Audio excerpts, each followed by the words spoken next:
no, kayo mismo ang pumunta dito sa isla.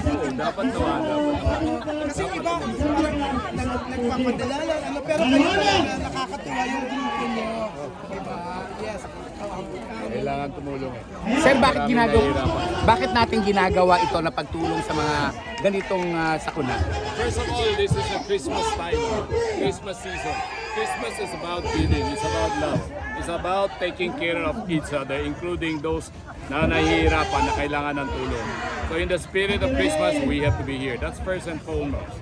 Another story is we want to make sure and deliver to the Filipino community. Kami may dugong Chino pero puso namin Pilipino. Kami Wow. po ay tumutulong sa Pilipino at Pilipino kaming lahat.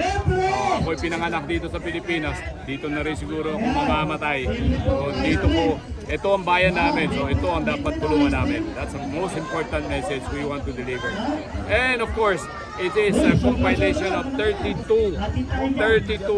different Chinese associations and organizations who believes in this very important objective of helping the country move forward. Kailangan umunlad ang bayan. Bayan muna bago lahat. Kailangan lahat po tayo makakatulong.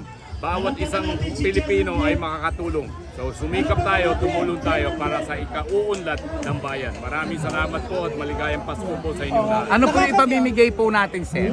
Bibigay tayo ng bigas, meron din magbibigay ng mga damit, may mga sapatos, kung ano-ano kailangan niya. Nasunugan sila eh. Ubos. So, kahit anong kaya natin ibigay, tatanggapin nila dahil naubusan sila, nasunugan sila. Anything you can give will be appreciated. May mga ano po ba? May mga products din kayo? Happy toothpaste? Siyempre.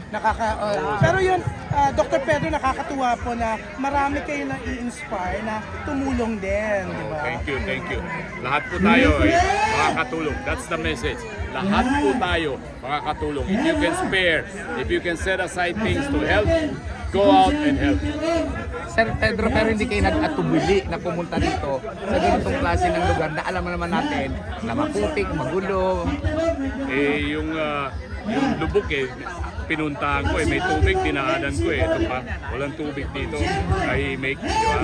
So, kahit saan, yung nangangailangan ng tulong, puntahan natin. Thank you, sir. Yeah, ano Thank you. pong message nyo sa lahat na gusto rin magpahatid ng tulong? Oo. Dalhin nyo sa Federation, kaming bahala. But if you can come here and help and donate, go for it. But if you cannot do it, kailangan nyo ng tulong ng Federation, handa kami para tumulong. Thank you po. Thank you. Yan. Merry Christmas, Merry maligayang Pasko po sa Christmas. inyong lahat.